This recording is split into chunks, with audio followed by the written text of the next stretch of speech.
Oke, di video kali ini saya ingin sedikit memberikan transfer update ya. Ada beberapa berita yang sudah resmi, pemain-pemain yang harus pindah seperti Pluim.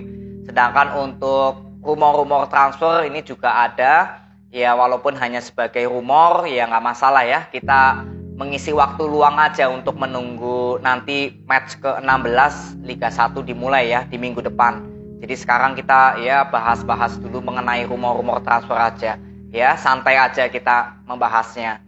Pluim ya, sudah resmi ke Borneo FC. Ya, ini yang saya katakan kemarin ya, kalau ternyata memang Pluim ya mungkin ya ada masalah internal dengan PSM Makassar karena sejauh ini Pluim gak pernah terlihat di latihan, tidak pernah terlihat di bench ataupun bermain untuk PSM Makassar di akhir-akhir pertandingan.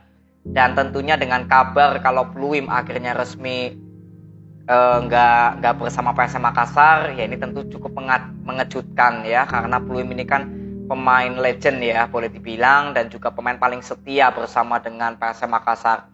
Nah kalau lihat kepindahannya justru ke Borneo FC, ini juga menurut saya ya langkah yang bagus juga ya oleh Pluim, karena memang Pluim kan usianya masih 34 dan memang sudah lama stay di Indonesia, ya kemungkinan besar sudah betah ya, sudah senang tinggal di sini. Jadi ya daripada nggak bermain sepak bola, mungkin ya Borneo FC yang sudah memberikan proposal ya Pluim menyetujui.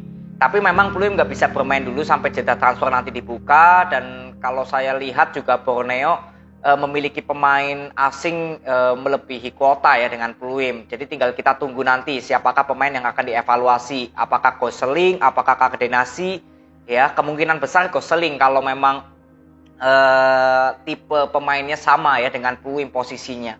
Ya, jadi nanti kita lihat untuk Borneo FC bagaimana. Sedangkan untuk PSM Makassar ya tentunya harus mencari pengganti Pluim ya. Gosipnya juga Adilson Everton ini akan dievaluasi ya. Ya mungkin kalau di pertengahan musim nanti saya bilang sih mungkin cukup Adilson yang dilakukan evaluasi. Kalau Everton saya bilang dengan kondisi seperti ini ya, kalau bisa Everton tetap dipertahankan. Tinggal PSM Makassar mencari pemain pengganti Pluim dan ya tentunya pengganti Adilson kalau memang diberikan evaluasi. Ini saya sangat berharap PSM Makassar bisa mencari pemain yang untuk menciptakan gol produktif gitu. Ya, nanti kita tinggal tunggu aja untuk di pertengahan transfer PSM Makassar akan seperti apa. Jadi untuk supporter PSM Makassar dengan kepindahan Pluim ke Borneo FC tetap semangat. Walaupun ini memang pemain yang cukup disayangi ya oleh supporter PSM ya, tapi is okay. Gak selamanya juga Pluim akan berada di PSM. Tapi yang disesali memang cara kepindahannya ya, yang mungkin masih ngeganjel gitu di hati kalian ya. Jadi saya tahu juga rasanya ya. Jadi tetap semangat untuk supporter PSM dan semoga Pluim juga bisa melanjutkan karirnya dengan baik. Lalu next ya, ada dari Persebaya Surabaya. Ini ada 3 pemain yang rumor ya, ini masih rumor mendapat evaluasi dari manajemen.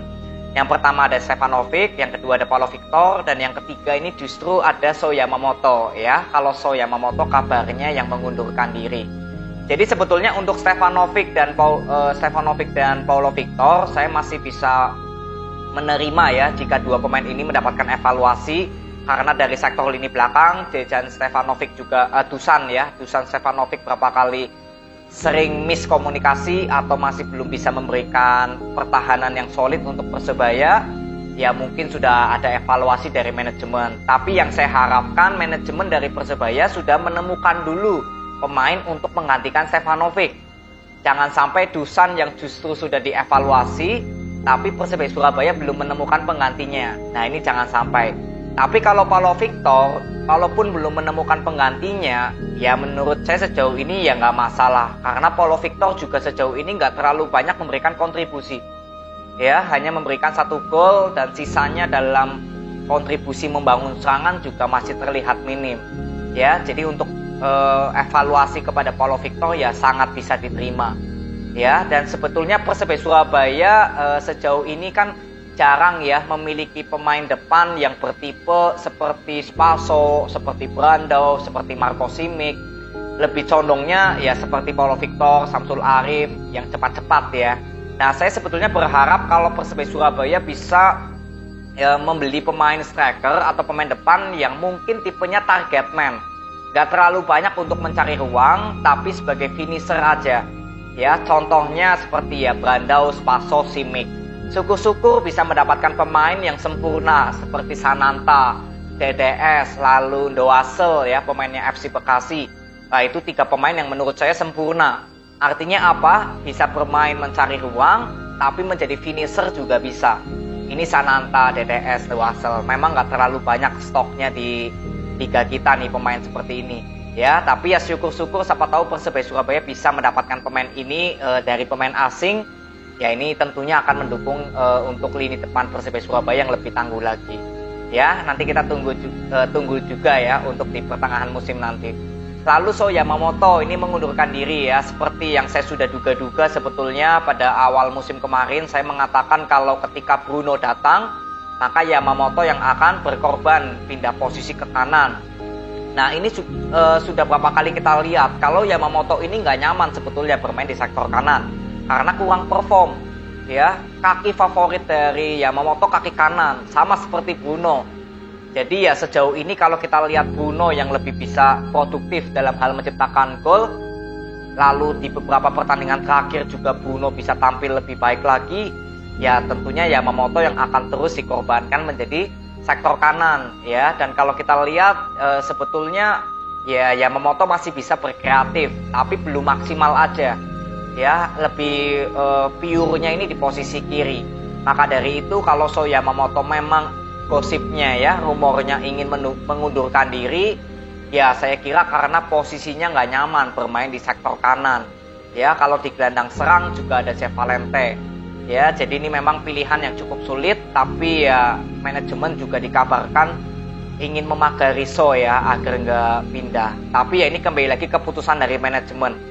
Kalau dilihat ya Yamamoto kalau dipaksa terus bermain di sektor kanan, ya sejauh ini memang saya lihat masih seperti belum nyaman. Ya, jadi ini ya memang pilihan yang sulit. Di satu sisi kita suka dengan So Yamamoto, di satu sisi So Yamamoto ya gak nyaman bermain di sektor kanan. Tapi kalau bermain di sektor kiri, Bruno sudah cukup produktif di sektor kiri. Kalau Bruno dijadikan striker, gak bakal bisa karena Bruno sudah seperti ya sudah di sebelah kiri gitu loh, naturalnya. Jadi nanti kalau dijadikan pemain depan, sukanya nanti ke kiri-kiri melebarnya justru. Ya, ini yang saya lihat dari permainan Bruno. Ya, jadi So Yamamoto masih kita tunggu kabarnya akan seperti apa. Lalu next ya, ini sebetulnya ada rumor dari PSBS Biak ya, tapi ini cukup menarik juga karena presiden ya dari PSBS Biak ini atau manajernya gitu ya, itu kan Yan Mandenas. Ini mantan presidennya Persipura Jayapura di musim lalu. Jadi kalau dilihat ya, PSBS Biak ini mengincar Igbo Nevo, M Tahir dan juga Yohanes Pahabol. Ya, jadi di sini yang saya ingin berikan konteksnya itu di tim dari Persib, Madura United dan Persik Kediri, bukan di PSBS Biaknya. Kalau Victor Ibonevo dari Persib Bandung sebetulnya ya kalau dilihat dari faktor usia sudah gak ada masalah sebetulnya kalau Persib Bandung kehilangan Victor Ibonevo ya. Lalu untuk Madura United kalau kehilangan M Tahir, nah ini sedikit mungkin ada pengaruhnya karena kalau Jaja nggak bisa bermain kan biasanya M Tahir yang mengisi sebagai box to box atau mungkin Rian.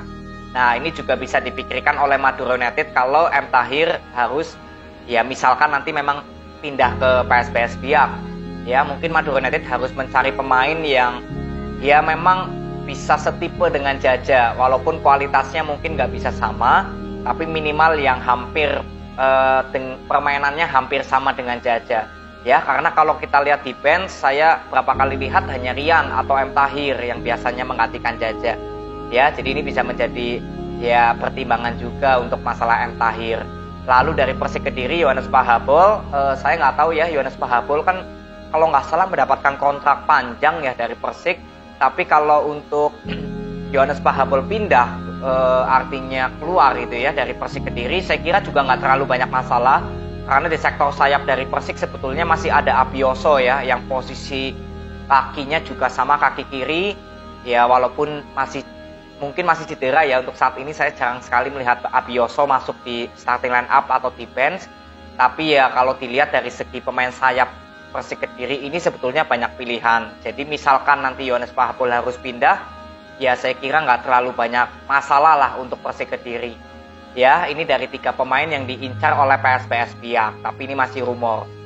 Ya, lalu saya ingin tambahkan sedikit untuk Persebaya Surabaya tadi, ada Ferdinand Sinaga ya, ini sudah 90% ya, hampir sepakat dengan Persiraja Banda Aceh. Jadi kalau nggak salah hari Rabu kemarin, Ferdinand Sinaga sudah terbang ya untuk menemui presiden atau manajer dari Persiraja Banda Aceh.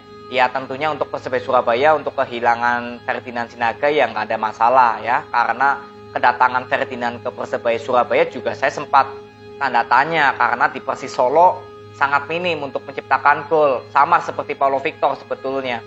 Ya, jadi dengan kehilangan Ferdinand Sinaga masih ada Wildan Ramdhani ya, ataupun nanti ada Kasim Botan yang bisa bermain juga untuk sektor depan. Nah, ini juga kita akan lihat. Karena Yamamoto kemarin waktu bermain lawan Persib itu kan sempat ditaruh sebagai pemain depan, atau Persebaya Surabaya nggak bermain dengan striker murni.